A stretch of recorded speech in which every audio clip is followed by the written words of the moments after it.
Pangit lang. Masa mo lang ito?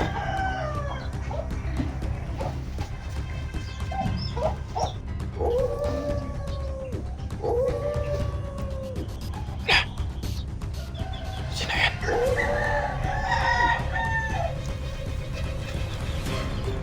Sino itong hayop na to? Bakit ito na nandito? Wala, may dalang baril. Wala.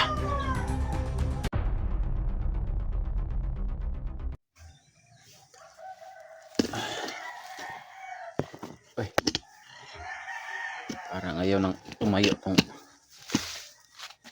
na lang. Okay, yan mga tol. Update po tayo tol. Dito po tayo sa bahay. Kagising na natin tol. Kahapon tol, hindi tayo nakapag-video. Hindi tayo nakagawa ng video tol. Kasi nung nakarang araw tol, lakas yung lindol dito tol. Pasalamat tayo tol sa Panginoon na nakauwi kami ng ligtas. Si Electra tol nandun sa kanilang bahay. Andun din si si Janjan tol. Kasama niya tol. Doon kasi niya inilagay tol kasi mas ligtas doon tol. Kaya sama tayo sa Panginoon tol na ligtas yung safety o yung uwi namin tol. Dito sa bahay tol.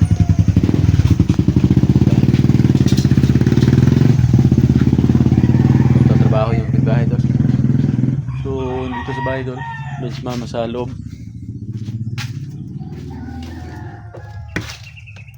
Yan yung mama ko tol. Pasensya na tol, makalat. Lagyan ko muna tong buong bahay ng orasyon tol. Actually tol, dito sa loob ng bahay is sa ano tol, bawat bungbong dinding tol may mga orasyon akong inilagay tol. Pero papalakasin natin tol kasi nandito tayo ngayon. Subukan natin lagyan ng matinding orasyon.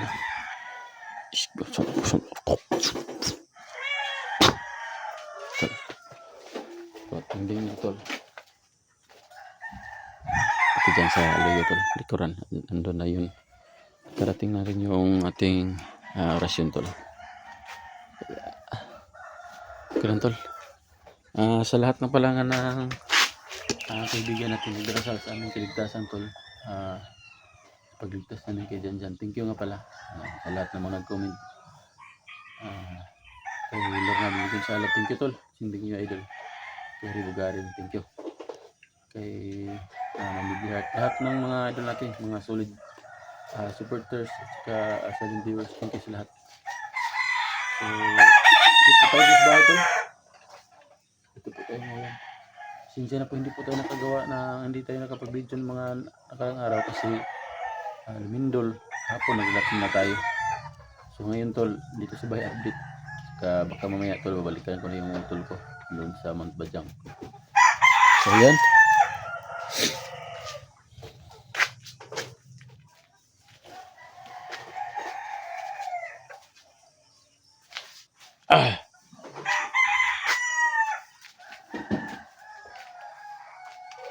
Kailangan nating ano tol,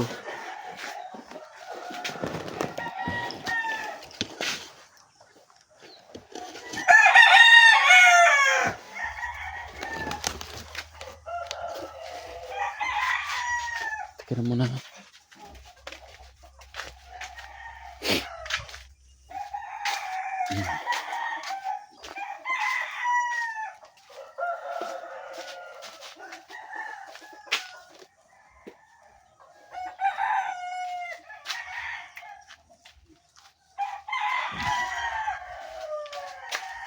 Kasi tol, kailangan na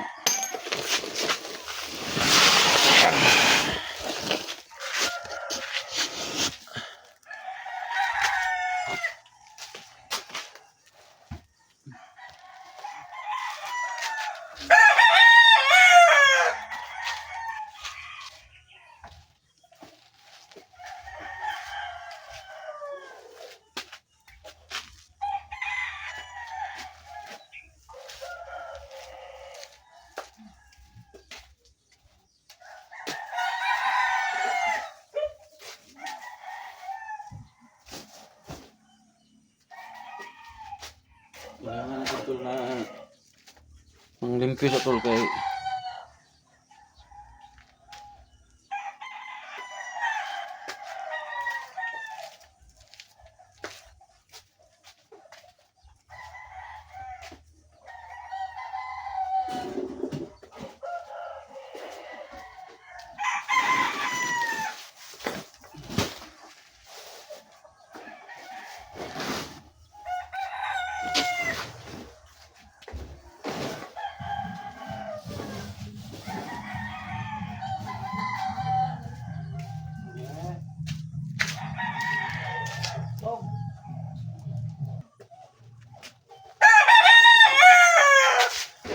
mga tol.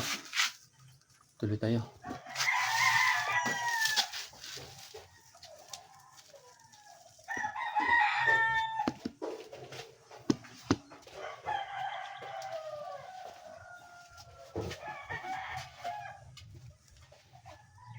Teka lang tol, may nararamdaman akong presensya tol. Kaninong presensya ito? Ang sama tol. Pinakamasama na presensya tol. Parang kay Paco tol. Ay tol, sundan ako.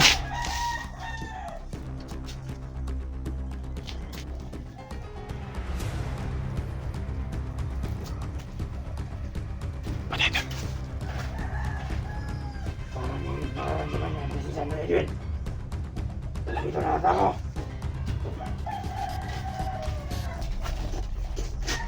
Kailangan magtago tol. Kailangan ko magtago.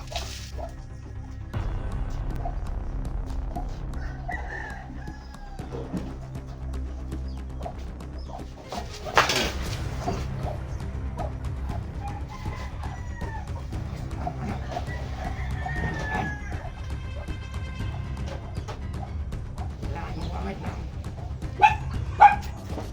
Nasaan mo na ang kulto?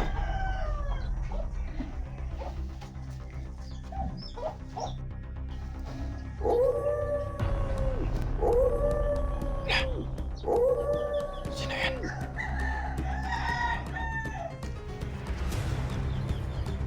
Sino itong hayop na to? Bakit ito na nandito? Wala, may dalang baril. Wala. Si Commander Paco tol gumamit ng kapangyarihan ng kulto. Wala. Nakakatakot kapangyarihan tol. Si Paco para tol ay may kapangyarihan ng kulto. Minsan, delikadong buhay ng mama ko dyan sa loob, tol. Kasi, napakalakas na mga kultong yan. Paano na to, tol? Gusto mo dito. Punta ako Binay-Elektra. Wala. Pag hindi daw niya nabuksan ang pinto, tol, punta na niya sila Elektra, tol. Delikado ang buhay ni Elektra dito, tol. Kaya sa lahat ng mga kaibigan natin dyan, huwag kailangan, tol, na pakishare ng video na to, tol. Sa lahat ng under, tol, o sa lahat ng mga kaibigan natin, tol, para malaman na to ni Elektra, tol, na si Paco, tol, ay may kapangyarihan ng kulto. Mga kulto, tol, ay hindi basta-basta nangangatok ng bahay pumapasok. Mga hayop na yan. Kailangan ng buksahin yan. Pero wala akong kaya. Kailangan ng tawag ng mga hunter. Paano yan, tol?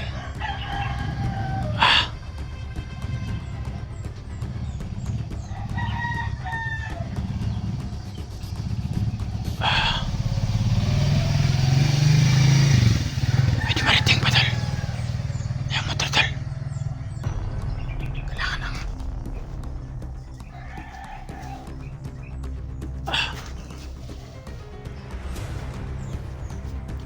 isang kulto. Balakad-lakad yan. Yan. Isa na palang kulto si Commander Paco. Napakasama yan.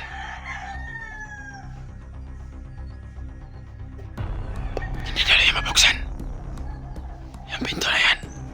Puntahan daw niya si Elektra. Kailangan ko mamadali, tol. Puntahan ko sila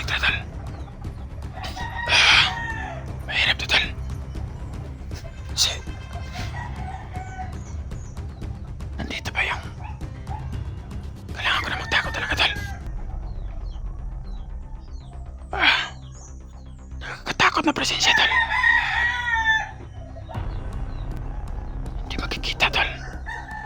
Lakas na kapangyarihan yung dala niya, tol.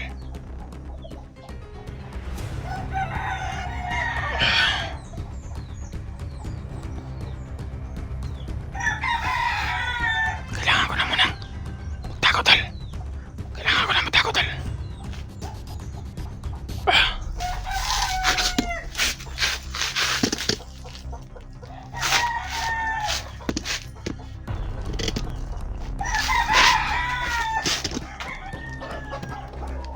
Kailangan ko naman magtago, tol. Kasi hindi ko alam kung anong kapangyarihan ng dala ng kulto na yan. Buti at nakakatago ako dito sa may motor, tol. Ito nga pala, tol, ay motor ng kapatid ko, tol.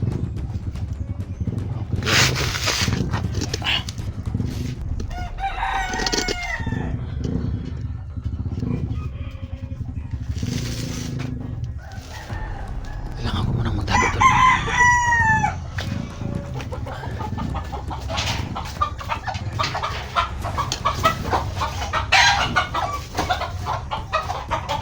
Tingnan natin ito sa likuran, tol.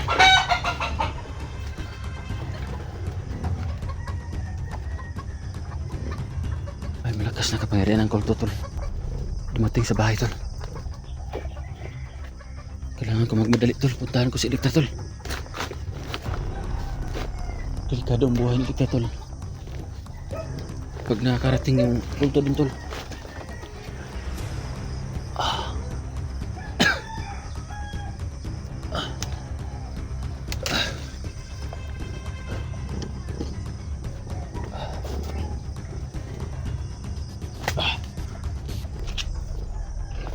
Kailangan ng maalahan si Dikta, tol. Kailangan makatawag. Andun pa yun sa harapan yung kulto, tol. Wala akong laban. Tsaka yung baril ko, tol, nandun sa loob ng bahay. Hindi ko makuha.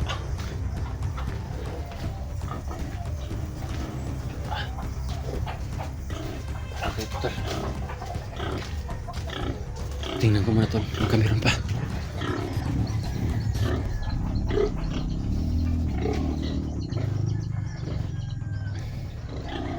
Baka andun pa, tol.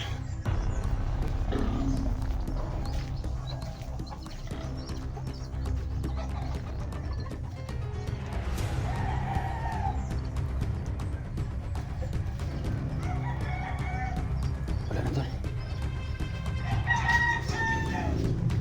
Bakit natuntun? Bakit natuntun yung bahay ko, tol? Paano na to?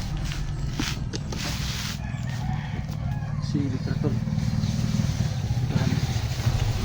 Kailangan na unahan ko dapat. Tawagan ko, tol. Tawagan ko siguro, tol. So mga tol, ayan. Off ka muna tayo, tol. Tatawagan ko si Victor, tol. Pupuntahan ko mamaya, tol. Tapos maganda, tol. Puntahan ko agad kasi baka andun para maunahan ko pa si Commander Paco, tol, na naging kulto. Bakit naging kulto siya, tol? Malakas ang kapangyarihan ng mga kulto, tol. Yan po yung mga namamasok ng bahay ng muha ng mga ari-arian, tol. Maghanda muna ako, tol.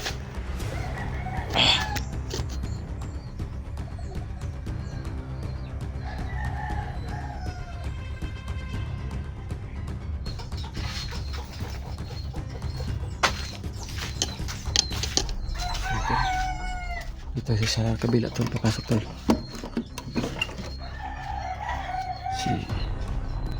May bahay ka dito, tol.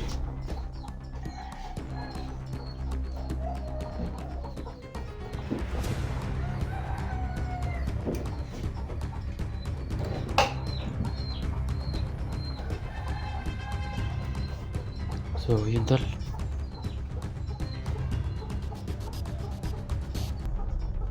Tayo na nakatago to sa loob ng bahay, tol. Katabi ng bahay ng mama ko, tol. Kasi wala pong tao dito, tol. Ito daw.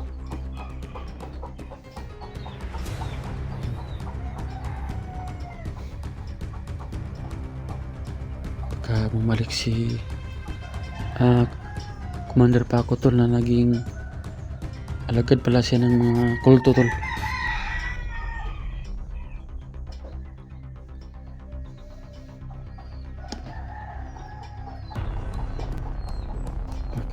Yun pala yung utol ko tol.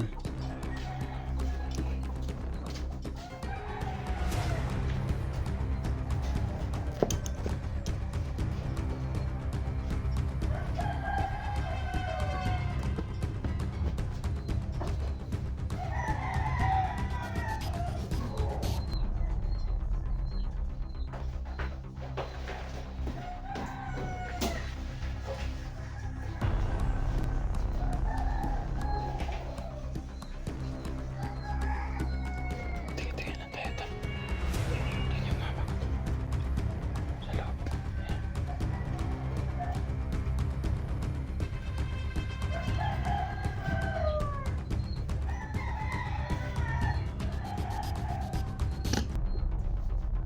Tingin lang tayo tol. Kasi dito galing po si Commander Paco ito na naging kulto. So, masid muna tayo ito baka bumalik. So, muna nga ito. Tanda na tayo ito. Puntahan natin Kinalikra. So, kayo mag-alala ito. Kasi alam ko naman yung daan. Yung pinakamalapit na daan papunta Kinalikra ito. So, baka mauna pa po doon kay Paco na makarating o tinatawagan. Maya tol, tatawagan ko na siya tol na maghanda din sa kanya. Maghanda din siya doon tol.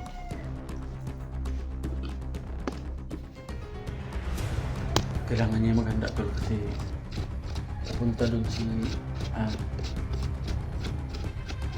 Commander Paco tol na naging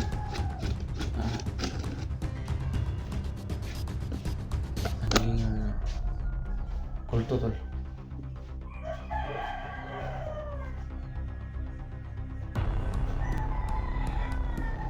Kailangan talaga natin tawagan si Likra tol.